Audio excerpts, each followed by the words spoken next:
Hello, and welcome to this edition of People in Transition. I'm your host, Bob Durst.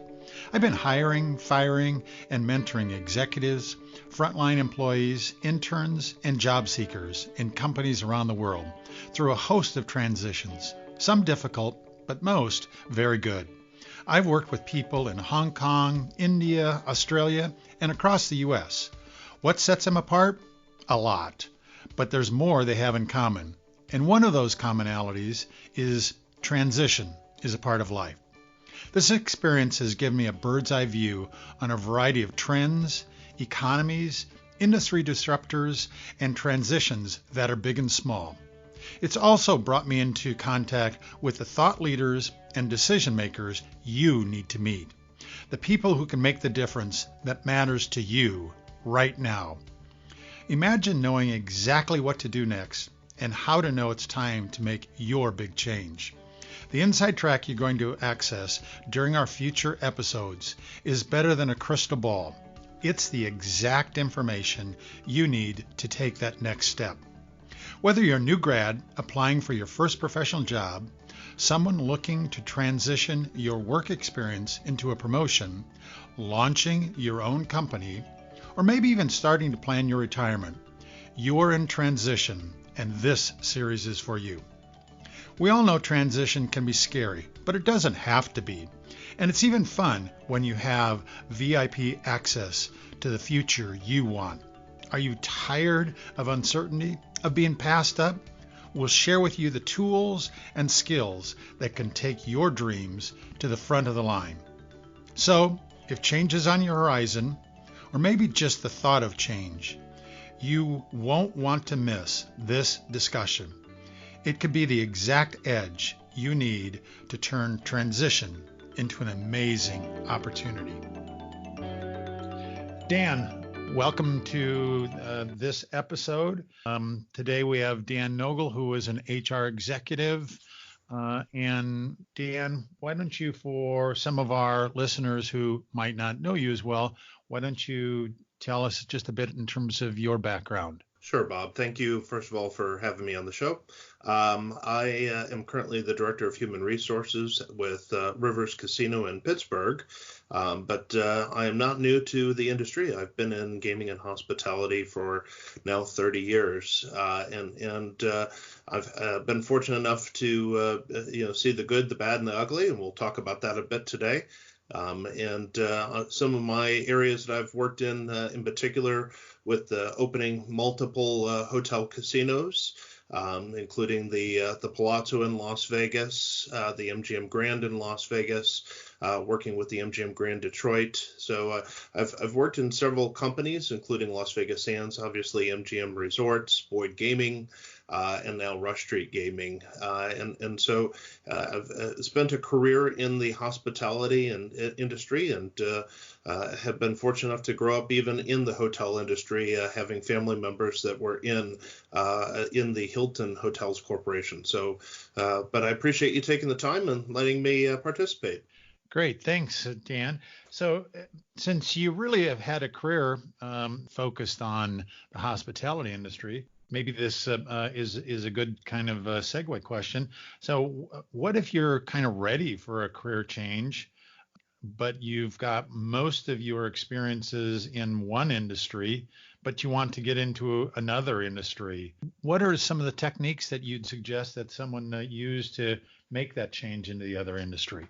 Oh, sure. Well, the interesting thing now is with technology and just the landscape of change in business. The first thing I always tell people is sort of do a mapping out of your skill sets, right? And so understanding what skills are you proficient or what you would consider an expert at, and then taking a look at those to see which of those skills could be transferable into other industries or other segments, because of the fact I look at a lot of jobs today, and it's no longer about staying within any one industry. People move from industry to another, and they use those skill sets to help them make that transition, because they are transferable. So, for example, in human resources, we're fortunate enough that that segment or that skill set can be used in many different industries. And if you're in finance, for example, similar type of thing. As long as you understand GAAP principles, chances are you can probably transfer to other industries. But the same thing happens in hospitality. I see people that move from hotels into casinos or casinos into golfing and country club management. So it's just a matter of taking that time to understand what transferable skills you possess and seeing how you can relate those into the new industry that you're wanting to consider. Any tools that you've seen, assessment tools that you've seen that might help a person who's thinking about transitioning either in the same industry or into some different industry? Sure. Well, the first thing that I've always done with that is, there's a lot of different skills and tools that you can get online. The internet has a large source of those. If I look at Korn Ferry, for example, they have some great tools on their websites that you can use to help understand some of your skills assessment. Predictive Index is another one to help understand personality assessments and see how you're going to fit into an organization. So I think those are just a couple that come into play. There's other assessments you can take a look at, such as Myers-Briggs, which are really more behavioral based. But you really want to take a look at some of the management assessments that are out there. Institute of Applied Management has one that's out there as well, which will talk specifically about what type of management skills and what areas maybe you should work on honing in your skills. Great, thank you. So Dan, your career has spanned. I'm not going to try to tell our listeners, how old you are. Let's just say it has spanned a number of years. And how have you seen the whole transition management change over those years? Sure. It's interesting. When I started my career, it was very common where you had to have outsourced companies that would help with helping individuals with transitions. And you don't see that as much anymore because there are so many tools available, for one, and also the unemployment landscape has changed across the United States and outside of the United States in many regions too. And so nowadays, where you used to have to, in the past, you would have to use a company to help you in that transition, whether it was helping you to doctor your resume or helping you to do mock interviews or to provide you with services, and they would help you, match you with jobs. Nowadays, there's so many online tools. That's really changed a lot. You looked at LinkedIn and you look at Indeed, who now account for a majority of professional jobs that are out there. But then there's a number of niche boards that are also available. And then even in general with recruiters, recruiters nowadays are, they're trying to look for candidates because the number of candidates that are available out there are dwindling. And so, you do have to do your homework, make sure that you're looking at reputable sources. Don't just jump into, any one tool. Do your homework and see if that's going to be the right thing that you want to align yourself with. And if it is a placement firm or agency, look and talk to them. And it's much like finding a doctor, right? You don't just walk into a doctor's office. You want to do your homework and make sure that it's a good fit for you as well as for the company that's going to be helping you. Great, thank you.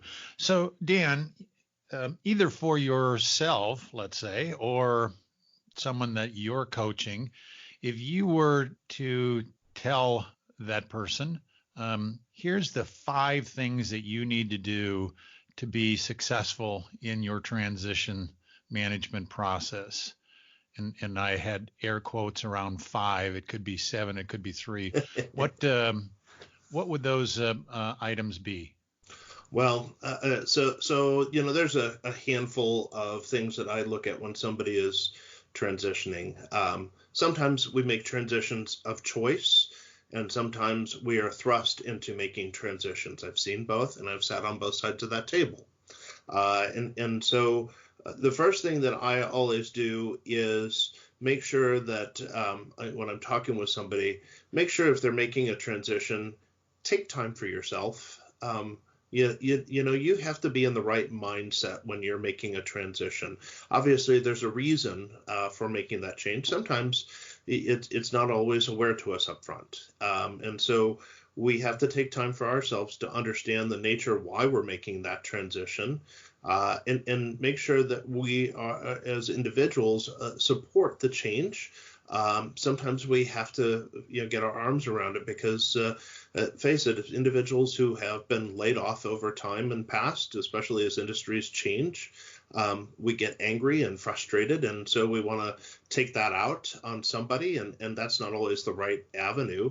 So we have to go through those emotions to make sure that we're putting the right effort and have the right attitude. So when we do get to an interview stage and looking for a new career, you are in it with the right intent. The other thing that I always take a look at is make sure you put together a game plan, because of the fact you don't just want to jump right into to having interviews and searching and being really pushy. You really have to be humble about this as you make a transition, because of the fact there are still a number of people out there searching, and there's competition, and you always want to present the best you that's out there. And so having that game plan put together, whether it's looking at the types of companies that you're going to search for, a certain industry, and getting to know who those contacts are that you could potentially be interviewing and understanding their background, and learning about the culture of the company, because of the fact, not every company is a cookie cutter. You want to make sure that if you are making a transition, that you're looking at that the culture of the company fits and aligns with your individual cultures. Lastly, the thing that I look at the most is when you are in transition, set yourself a schedule, because of the fact, oftentimes I see people that, they'll do one or two or three interviews, and then they will think that, well, I'll just sit and wait. And really, you can't do that, because when you're in transition, your full-time job is finding a job. And so you set yourself a schedule, you set yourself up a workspace, and you have to make sure that you follow a routine, much like you would if you were working in an office or working in a factory or working in any industry. And so those things really are important. And when I'm, looking specifically at resumes, sometimes we put our resumes together when we're sending that out to companies, and we think it looks great. I've always made it a point that when I'm having to update my resume, if I was the one in transition, have one or two of your close friends take a look at it, get their honest opinion, get their feedback, and whether or not they think that that's a good representation of you, because of the fact, that information, although it's very personable, is what's going to sell you to any company, and you want to make sure, again, that you're putting your best foot forward. So those are the things that I tend to look at the most. And lastly, when you do get into that transition and you're interviewing, make sure that you follow up with thank yous. I know this sounds really strange, but in this day and age with technology, there's something lost in many ways on individuals that go to an interview and then you never hear a thank you or anything from them. But there's something really special when somebody takes time out of after an interview, to fill out a handwritten thank you card and thank them for the time that you spent interviewing. It goes a long way with the employers and companies that are out there. Great suggestion. I in my college senior recruiting class, I always tell them to find people and shake hands. Another lost art, oftentimes. And unless you've purposefully and intentionally, kind of worked on what your handshake is like, some recruiters will take that as a cue in terms of your confidence and how you represent yourself. And so, kind of on both ends, both the start with the handshake and at the end with the thank you note. So really good coaching on that one, Dan. Thank you. You mentioned kind of the staying focused and staying up during your search. Any techniques, tips that you'd give our listeners in terms of how do you stay positive? How do you stay up during your transition? Yeah, it's interesting when you're in a transition like that.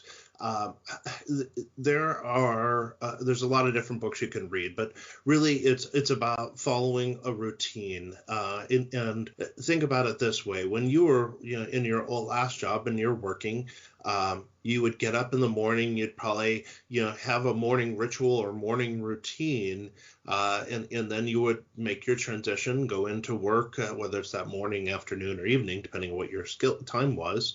And then at the end of the day, when you finished up your job, you'd come back home and you'd have a regular routine to decompress, if you will, or scale back on your day. That's important to really make sure that you continue doing those things. And sometimes, that sounds really funny, but it could be as simple as making sure that you get up and you make your bed every morning. And it's those simple, small things that even though you're in transition, you have to focus on them and focus to make sure that you're doing them well.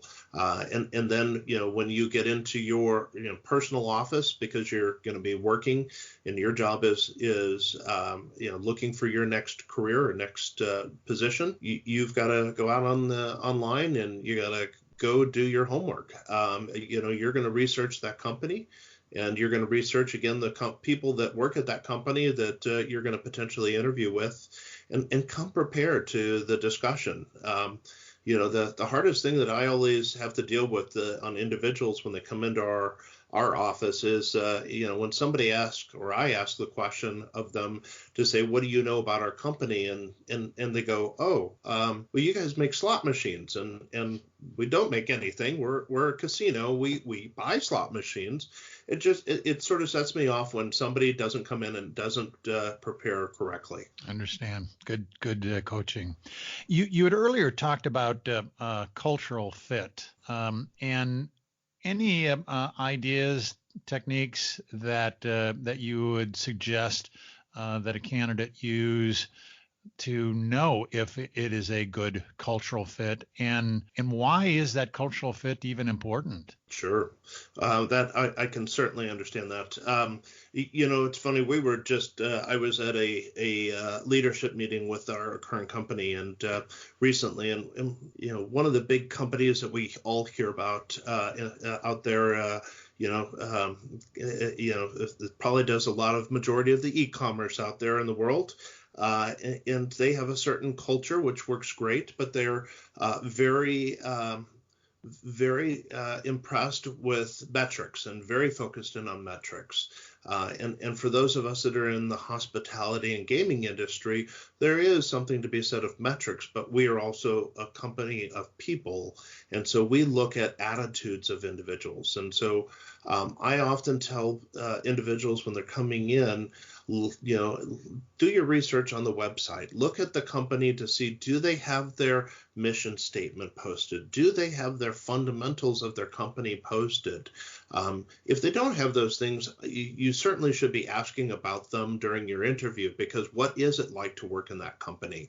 Is this something that when you walk into an office or walk into a company where it's, they expect you to be robots? Do they want you to have a smiley face and glowing and talking to customers all day? It really has to make sure that it aligns to your values. If you're somebody who's very metric oriented, you want to align yourself with a company that focuses on those things that are important to you. If you want to be something more guest service oriented, or you want to be customer focused, maybe you're looking at sales opportunities. you want to look at something that is going to align to your personality type. And so, doing your homework and understanding what that company is going to offer and deliver to you and what are their expectations of you when you do get started there is going to be really important so that you're aligned together. Great coaching. Great ideas, Dan. Thank you. You've talked a lot about what works. Let's flip that coin over. If you were coaching someone, because like anything else, we all have limited time, limited resources. What doesn't work as well in transition management in your experience? Sure. Oftentimes people, when they're involuntarily going through that transition, they tend to panic a little bit. And, listen, you've been working and working, and all of a sudden now you're not. So the first thing that doesn't work is, somebody who has been recently made into a transition, and all of a sudden now they just want to, they know they have bills to pay and they have all these pressures on them, and they immediately jump into something without taking some time for themselves. I think that is a common mistake that happens with a lot of people. The other thing that I think is also important is sometimes people, they get comfortable and they know who they are and they know what they're capable of. And when they walk into an interview or when they're presenting themselves to another employer, they tend to come across as a little braggadocious. They'll come in and sort of put themselves out there like they're the subject matter expert.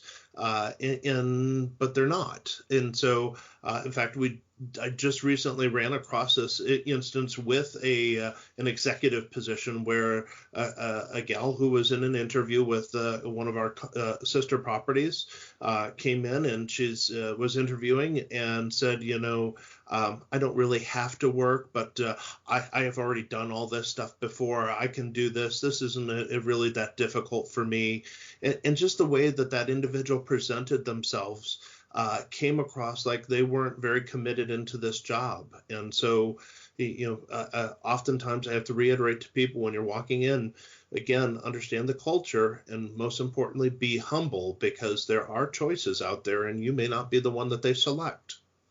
I had a kind of along that lines, I had a search firm friend of mine kind of describe that in that the person sold themselves too hard and almost came across as being desperate in the search. And so there's a real balance between being descriptive in terms of your experiences and what you're looking for, and selling too hard. Absolutely. And you're absolutely right. You do have to draw that balance.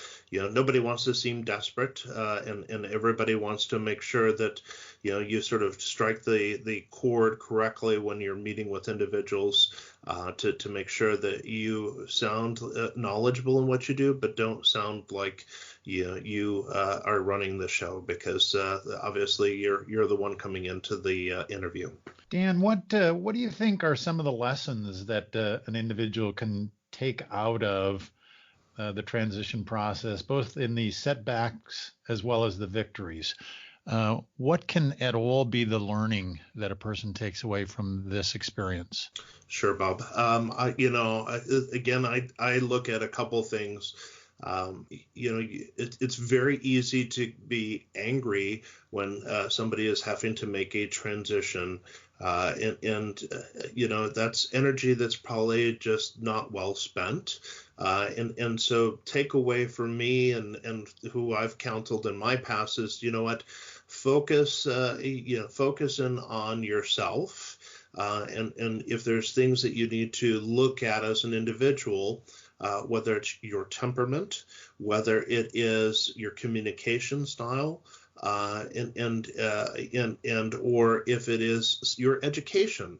Sometimes these items in transition, it provides a great opportunity for you to take a time out sometimes, if you will, and maybe go out and get an extra certification, or go out and you may decide you want to go back to school for a little bit, and pick up a new degree. I've often seen people who transition well, even from other industries, take some time to learn about that industry and what makes it important, and then try to gain additional skill sets in that industry so that they are more marketable when they're making the transition. From an attitude perspective, again, I think it's so important that you learn to be humble when you're making transitions, because in fact, it's not always about ourselves as much as we want it to be. And sometimes it's just a business decision, and whether or not a company, who's faltering and they just have to, they have to lighten their expenses, to some companies where they're just changing their management direction. And so you have to try your hardest, and that's not easy because people want to take it personally, and tend to think that why me, and that's something you don't want to do. Yeah, for sure. Our listeners probably don't know this as well about you, but one of the things that you're quite good at is utilizing technology. Dan, any research tools, things that you would suggest that that candidates use from a technology standpoint that can assist them in being successful in their transition? Sure. From a recruitment standpoint, and I do a majority of my career has been handled with opening properties, and certainly online tools have changed a lot in the time that I've been working in this industry. But I oftentimes tell people, look at things such as Glassdoor that are out there, research about company reviews, look at Indeed, which obviously right now Indeed is one of the top sourcing companies for corporations. Depending on the type of role that it is that you're looking at, you may also want to consider sites like LinkedIn. And LinkedIn, which is great, actually not only because of the fact from a networking perspective, but a couple of years back, LinkedIn also bought a tool called Lynda, Lynda, which was an online training tool. And so now LinkedIn offers their own series of training, which is the Lynda Management Training Series. And you can take, there's over 1,000 different courses. And so there's some great materials on LinkedIn site that you can take, majority of which are either free or sometimes they are low cost options. And so I would definitely take a look at those resources for sure. Great. Dan, what if the person has something bad in their background? Maybe they got actually terminated for cause. Maybe they've got a gap in their work history. Something that is not going to, necessarily spin well to some recruiters. What's your coaching in terms of how to deal with that in the interviewing process, just in transition in general? Well, first and foremost, I often tell people, sometimes bad things happen to good people, but that doesn't mean that you should go out and change your tune or lie about it. First and foremost, tell the truth. There's three sides to every story, right? There's your side, the other person's side, and then the truth, which is typically somewhere in the middle.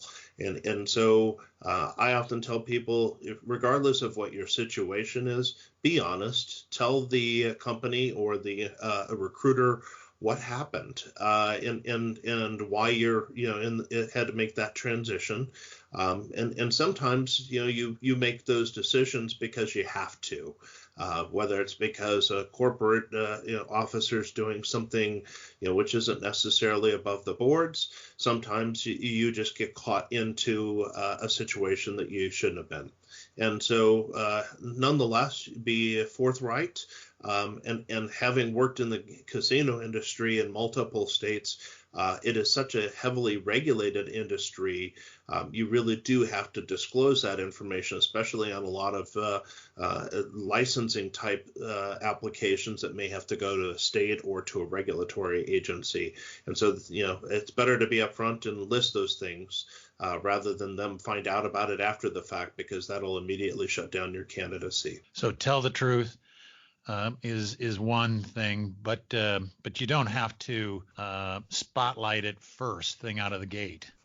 No, absolutely. And again, sorry, that's a good point to bring up. I mean, you're obviously going to wait to, in some cases, you're going to bring it up when somebody asks you questions, but don't certainly highlight it in that interview process. If you're asked, you certainly need to disclose the information. But oftentimes you're going to sit there and have the discussion and focus in on the positive things that you've done in your career, focus in on things that are going to be value add for the company that you're going to interview with. And then they can obviously ask you the questions about your departure or why you may have left that particular company. And if they get into that, then you can certainly, you can address those issues. Great. Thank you. Dan, have you over the years run across any books or other resources that you would recommend that our listeners who might be in transition should take a look at? Yeah, there's probably about two or three that Bob, that I've sort of recommended out to friends. One of which is a book by Oprah Winfrey, which is What I Know for Sure. That's a great book for somebody who is in transition. Two other ones that I've taken a look at. One which is by a person called Dory Clark, and it's called Reinventing You.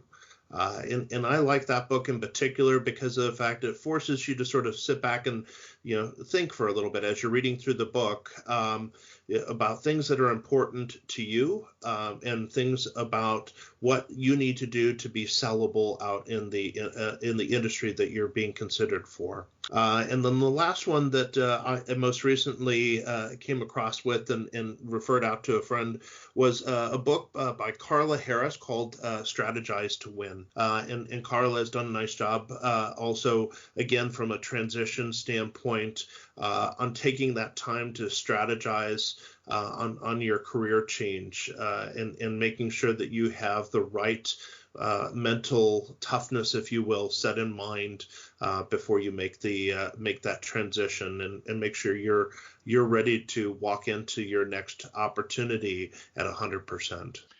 Yeah, I have read bits and pieces of the Oprah Winfrey book, and it's for any who have not listened to it, it's a kind of a collection of essays that really do talk about resilience and connection and gratitude and clarity. And I would agree with you. For someone who is going through that process, it will be a very useful resource for them. Dan, if you were to kind of give your summary, if our listeners didn't hear anything else, here's the two or three things that you want them to take away from our time together today. What would those items be? Yeah, thanks, Bob. That's a great summary segment. First and foremost, take time for yourself. To get yourself in the right mental state is probably the most important thing. Second thing, make sure that you put yourself on your own schedule. If you're on a transition, make sure that your next job is to find your job. And so you have to set a regular schedule with a routine and put that into effect every single day. Don't falter on that. And then finally, make sure that you seek out your friends, seek out your colleagues to help you in your networking and get their feedback along the way. So that way, as you're going through this transition, you're going to need the assistance of those colleagues and friends, because oftentimes companies do reference checks and just want to make sure that you're able to talk to them about getting their support, but also getting their feedback on your resume and information so you can sell yourself well. So I think those are the things to me that are most important.